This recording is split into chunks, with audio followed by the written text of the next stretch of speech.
Assalamualaikum, selamat datang di video belajar geografi kelas 10 fase E, bersama saya Dwi Aspri Isnaini.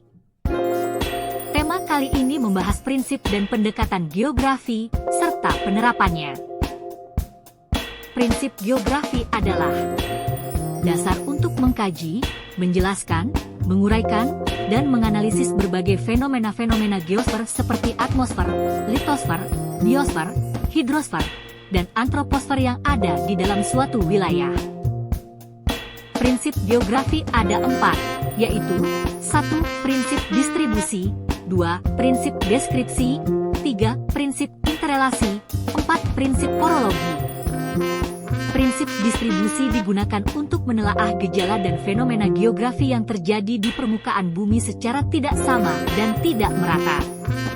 Fenomena geografi yang diteliti bisa berupa tumbuhan, hewan, manusia, maupun bentang alam.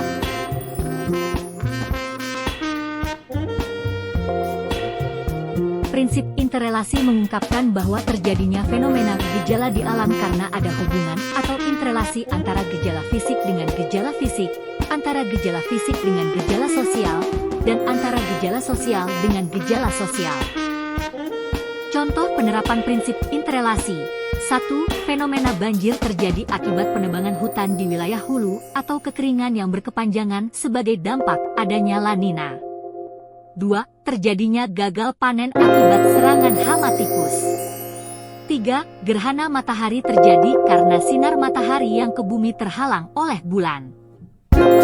Prinsip deskripsi menjelaskan bahwa terjadinya fenomena di alam merupakan keterkaitan antara berbagai gejala yang dijelaskan dalam bentuk tulisan, gambar, peta, ilustrasi, denah, foto, audiovisual, dan lain-lain. Contoh penerapan prinsip deskripsi, menjelaskan pemukiman penduduk dalam bentuk foto, menjelaskan kondisi gunung dalam bentuk foto, menjelaskan kondisi penduduk suatu wilayah dalam bentuk diagram. Prinsip korologi menganut keterpaduan antara prinsip distribusi, deskripsi, dan interrelasi. Dalam menjelaskan suatu fenomena akan memuat persebaran fenomenanya, keterkaitan gejala sebagai penyebabnya, dan penjelasan secara lengkap baik verbal, gambar, peta, foto, dan lain-lain. Pendekatan geografi adalah metode yang digunakan untuk mengkaji fenomena geografi. Pendekatan geografi ada 3, yaitu pendekatan keruangan, pendekatan kelingkungan, dan pendekatan kewilayahan. Pendekatan keruangan memperhatikan faktor letak, distribusi, persebaran, interrelasi, serta interaksinya. Pendekatan ini mendasarkan pada perbedaan lokasi dari sifat-sifat pentingnya seperti perbedaan struktur, pola, dan proses. Menganalisis gejala fisik yang terjadi secara alamiah. Contoh penerapan pendekatan keruangan. 1.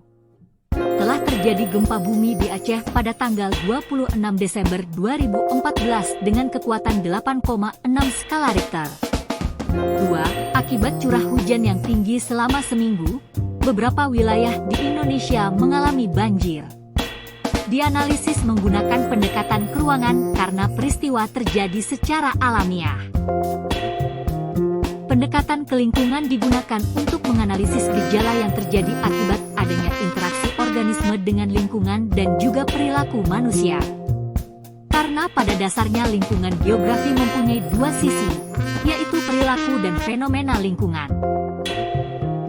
Pendekatan kewilayahan bahwa berbagai kawasan di muka bumi memiliki perbedaan dari aspek-aspek keruangan dan lingkungan. Adanya perbedaan tersebut menyebabkan terjadinya interaksi antar wilayah.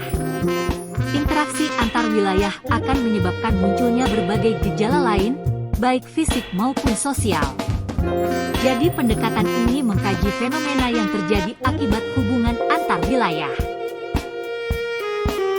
Contoh penerapan pendekatan kewilayahan 1. Pendatang baru meningkat mengikuti kerabat yang tinggal di kota besar seperti Jakarta. Masalah itu sangat kompleks karena melibatkan 2 wilayah berbeda karakteristik, yaitu tempat yang ditinggalkan dan kota sebagai tempat tujuan. 2. Pemerintah kabupaten kota merencanakan pembangunan kawasan permukiman pada lahan-lahan kosong. Dalam perencanaan tersebut tentunya memperhitungkan kawasan sekitarnya. Terima kasih, semoga bermanfaat.